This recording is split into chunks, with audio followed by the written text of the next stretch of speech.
예수님의 출신지들이라는 제목으로 말씀 나누겠습니다. 오늘 읽은 본문 또 2장 전체적으로 장소들이 많이 나오고 있습니다. 요셉과 마리아가 아기 예수님과 머물고 있는 이 본문의 장소는 베들레헴입니다. 그리고 동방박사가 방문한 후에 꿈을 통해 예수님을 죽이려는 이 헤롯의 계획을 알고 이주하는 그 다음 장소는 애굽입니다. 그 사이에 베들레헴에서는 헤롯 왕에 의해서 유아 학살 사건이 있게 되고요. 그 이후에 이 헤롯 왕이 죽은 후 예수님의 가족은 애굽으로부터 나와서 돌아오는데 이 유대 베들레헴 지역을 통치하는 사람이 이 헤롯 왕을 닮은 폭군 아켈라오입니다. 그래서 이 아켈라오를 피해서 북쪽 갈릴리 지방으로 갑니다. 그곳이 정착한 곳이 나사렛이라는 이 마을이죠. 예수님이 장사한 후에 그 출신지 이름을 붙여서 그 사람의 어떤 그 사람을 구분하는 그 전통을 관습을 따라서 나사렛 예수라고 나중에 불리게 됩니다. 이 마태복음 1장은 예수님이 누구신가에 대해서 알려주는 내용들이 많습니다. 족보를 통해서 성령으로 잉태되었고 또 천사가 알려주는 이름 예수라는 이름 또 임마누엘의 이름들을 통해서 예수님이 누구신가 그 정체성을 알려주는 내용들이 많았습니다. 그런데 이 2장은 예수님이 어디로부터 오셨는가를 설명해 줍니다. 어디서 태어났는지를 말씀하고 또 그곳에서 왜 태어나야 했는가 이 동방목사 일화를 통해서 알려지죠. 또 예수님이 베들레헴에서 태어나셨고 베들레헴에 나셔야 하는 이유가 바로 이 구약 성경 예언을 성취하는 그 이유 때문임을 밝혀주고 있습니다. 2장 6절을 보시면 유대 베들레헴에서 나야 하는 이유가 선지의 말씀이 있다는 거죠. 미가 선지자를 인용합니다. 유대 땅 베들레헴아 너는 유대 고을 중에 가장 작지 아니하도다. 내게서 한 다스린 자가 나와서 내 백성 이스라엘의 목자가 되리라.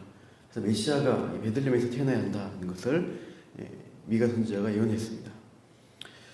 그런 것들을 성취한 이유로 예수님 베들레헴에서 태어난 것을 우리가 이 2장의 앞부분 사건을 통해서 알 수 있습니다.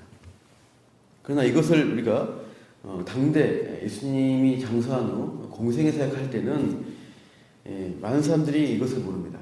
그래서 사람들이 예수님을 공격할 때 예수님의 출신지에 대해서 이렇게 하죠. 나사렛 예수다 하면서 그가 나사렛에서 갈릴리 변방에서 난 사람이 어떻게 베들레헴에서 나지도 않은 예언되지 않은 자이기 때문에 메시아일 수 없다라고 거절받는 그 여론의 문매를 맞죠. 출신지가 나사렛이라는 것이죠. 그러나 이 예수님의 제자 마태는 이 복음서를 기록하면서 예수님의 출생이 실상은 베들레헴이었다는 것을 밝혀주고 있고요. 그리고 어떻게 나중에 나사렛에서 자라게 되는가 그 이유와 과정을 오늘 본문 2장에서 설명을 하고 있는 것입니다. 그래서 예수님 출신지 문제로 예수님 믿는데 그 당시의 유대인들은 걸림돌이 많이 되었지만 이 마태복음을 알고 있는 우리는 예수님을 믿는데 이 후대 그리스도인들은 이런 과정이 없구나 하는 것을 알면서 큰 문제가 되지 않습니다. 이 계시된 성경의 말씀을 가지고 있는 것은 참 우리에게 감사한 일입니다. 그래서 예수님이 누구신가, 정체성이 누구신가, 그분이 어떤 장소들을 왜 가시는가를 이 성경을 통해 알게 되니 우리가 더 잘 믿을 수 있는 여건이 있는 것이죠. 오늘 본문의 이 장소들이 주어진 것들은 다 구약 성경의 예언의 성취다라는 그 해설을 하고 있습니다. 메시아는 이 다윗의 자손으로서 이 다윗의 동네 베들레헴에서 태어나야 했는데 그대로 성취된 것을 말씀하는 것이죠. 그 과정이 나왔고 그 다음이 헤롯 왕의 위협으로 애굽으로 가시는 과정이 나옵니다.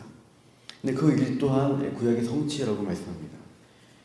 15절을 보시면 헤롯이 죽기까지 거기 있었으니 이는 주께서 선지자들을 통하여 말씀하신 바 애굽으로부터 내 아들을 불렀다 함을 이루려 하심이라. 호세아 11장 1절을 인용합니다. 읽어드리면 이스라엘이 어렸을 때 내가 사랑하여 내 아들을 애굽에서 불러냈거늘이라고 출애굽을 사건을 언급하는 호세아 선지자의 예언의 말씀입니다. 이 내용은 구원사적 관점으로 출애굽 그리고 유다 왕국 시대에 이 백성이 타락한 상태에 있던 것들을 질책했던 호세아 선지자의 사역을 우리가 이해하게 됩니다.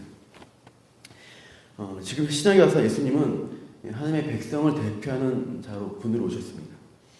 예수님이 이 애굽에 가셨다가 다시 나오는 것은 이 출애굽에서 구약 이스라엘이 종살이하다가 애굽에 종살이하다가 해방되어서 약속의 땅에 들어오는 출애굽 사건을 예표하고 보여주는 것이죠. 하나님께서 하나님의 아들된 백성 이스라엘을 애굽에서 불러내신 것처럼 예수님을 애굽에서 불러내시는 것은 이제 예수님을 통해서 진짜 출애굽을 이루려는 것입니다. 호세아 이 문맥, 이 15절에 호세아를 11장 1절을 인용했는데 11장 2절을 제가 읽어드리면요. 호세아 11장 2절은 그 문맥이 이렇습니다. 선지자들이 그들을 부를수록 그들은 점점 멀리하고 바알들에게 제사하며 아로새긴 우상 앞에서 분향하느니라. 호세아는 유다 왕국 시대에 사역했는데 이 왕들과 백성이 타락해 우상 숭배, 바알 숭배를 하는 시대였습니다. 하나님의 선지자를 계속 보내서 이 백성들 앞에 책망과 심판을 선포하셨죠. 그러나 백성들은 여전히 말씀을 듣고도 불순종하는 암울한 상황입니다. 그래서 호세아를 보내셔서 말씀하시는데 심판과 더불어서 이 백성이 여전히 불순종하지만 그럼에도 하나님은 이 백성을 향한 사랑을 가지고 있다라는 것을 이 선지자를 통해서 말씀해 주시고 있어요. 그래서 호세아 선지자가 음행한 고멜과 결혼하면서 계속 백성을 향해서 돌아오라고 외치는 하나님의 사랑의 메시지를 전하는 것이죠.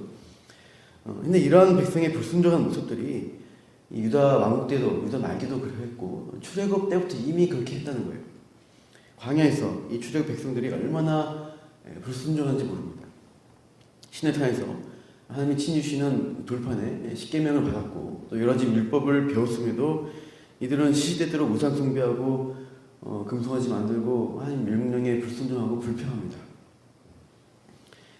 그러다가 이 출애굽 1세대는 심판을 받았죠. 그리고 왕국 시대의 북이스라엘 남유다는 우상 숭배하다가 멸망됐습니다. 이렇게 실패해 왔습니다. 하나님을 순종하는데 말씀을 듣는데 실패해 왔어요. 그러나 이 실패한 하나님의 백성들을 대표해서 이제 예수님께서 이 땅에 오셔서 진정한 출애굽을 보여주시는 완전한 순종을 이루어주시는 일들을 하실 것입니다. 그 약속이 성취된 것입니다.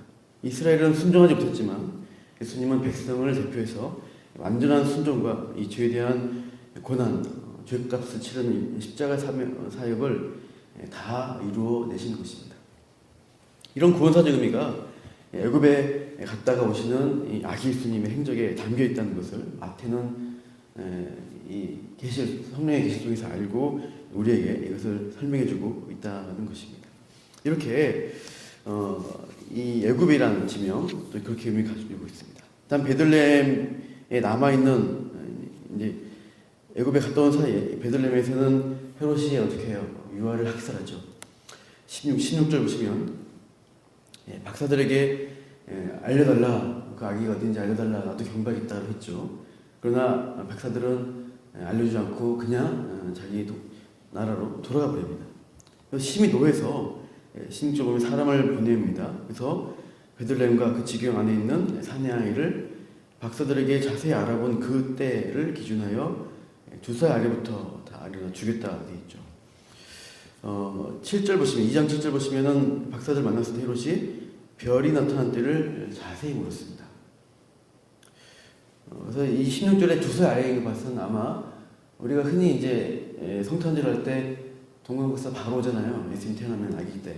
그러나 이것을 기준으로 보면은 아마 이들이 별이 나타난 때는 예수님 태어날 때 봤을 거예요. 관측을 했을 거예요. 그러나 1년, 2년 지난 시점에서 출발이 와서 이 땅에 왔을 때 예수님 만났을 때 아마 예수님 2살쯤 되었을 때 그때 예수님 만나 뵙고 이제 고국으로 그들은 돌아간 것이죠. 그래서 헤롯은 그 별이 나타나는 그때를 기준해서 2살 아래 아이들을 다 죽이는 것을 보게 됩니다. 그러나 이 사건 또한 구약의 성취다라고 이 마태는 설명하고 있어요. 18절 보시면 예레미야에 인용된 말씀, 라마에서 슬퍼하며 크게 통곡하는 소리가 들리니 라헬이 그 자식을 위하여 애곡하는 것이다. 그가 자식이 없으므로 위로받기를 거절했다라는 그 말씀이 이루어졌다 인용합니다. 이 예레미야의 이 말씀은 라마라는 곳은 바벨론 왕이 이스라엘 남유다를 쳐들어와서 백성들을 포로로 잡아갈 때 거기에 집결시킵니다. 그리고 라마에서 이제 그 울며 통곡하는 포로로 잡힌 백성들을 바빌론으로 다 끌어가는 것입니다. 이 통곡 소리, 잡혀간 자들의 통곡 소리를 들으면서 이르면은 이 통곡한 소리가 과거의 창세기에 라헬이 자식을 낳고 베냐민을 낳고 죽게 되죠.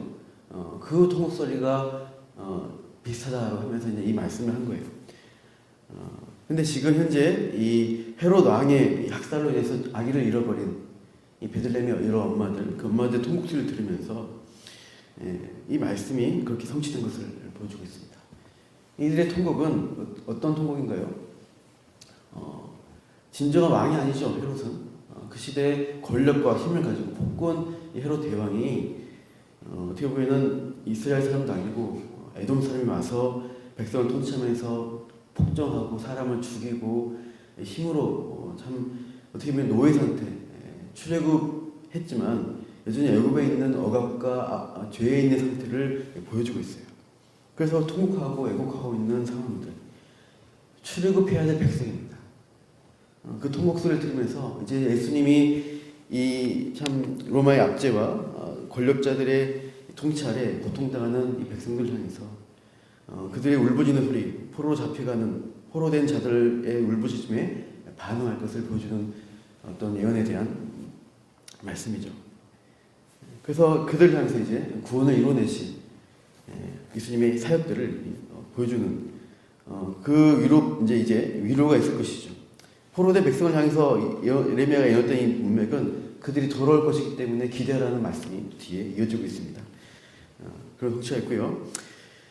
그 다음에 23절을 가보시면 나사렛이라는 곳으로 가게 됩니다. 이 나사렛이라는 단어가 구약 성경에는 없는데 이 본문에서 23절에서는 여러 선지자들로 하신 말씀입니다. 본문에 선지자들이 하신 말씀에 나사렛 사람이라 했다는 인용을 하고 있어요. 이 나사렛이라는 단어는 없지만 비슷한 자음만 썼을 때 비슷한 말이 넷제르라는 말이 있습니다. 이것은 가지, 싹이라는 히브리어입니다. 이 단어는 이사야 11장 1절에 이새의 가지에서 메시아가 나온다는 구절과 연결이 됩니다. 예수님이 다윗 자손의 한 가지로서 이 땅에 나와서 이 하나님의 일들, 하나님의 구원의 일들을 이루실 것을 예언하는 것으로 인용하고 있습니다. 그래서 다윗의 가지로 나와서 어떻게 보면 싹이고 가지고 약하죠. 잘라지면 죽는 가지이지만 누르면 이렇게 연약한 가지지만 이 겸손한 주의 백성을 하나님의 이 메시아를 통해서 하나님의 구원의 일들을 성취할 것을 앞으로 우리가 보게 될 것입니다. 오늘 우리가 여러 장소들을 살펴봤는데요. 예수님의 출신지 또 이런 사건들, 이 장소들 이것들은 예수님이 구약을 성취하는 일들로 오셨다는 것 우리가 기억하게 되고 참 많은 이 아키올라오나 이 헤롯 왕의 압제와 고통 가운데 이 백성들을 앞으로 구원하실 하나님의 그 사랑과 은혜의 손길을 이 아기 예수님의 이 행적을 통해서 보게 됩니다. 우리는 그 구원의 은혜를 받은 사람으로서 오늘 우리가 살아가는 현장에도 어때요? 여러 가지 고통과 아픔이 있습니다. 갑질의 일들이 있죠. 또 사람들의 참 하나님 알지 못한 사람들, 세상의 가치관을 추구하며 살아가는 사람들의 경쟁과 다툼이 있는 세상입니다. 그 장소에서 우리가 예수님의 이 은혜의 이 말씀을 또 은혜의 일들을 선포하며 나누며 사랑하며 살아가기를 오늘도 축원합니다. 기도하겠습니다.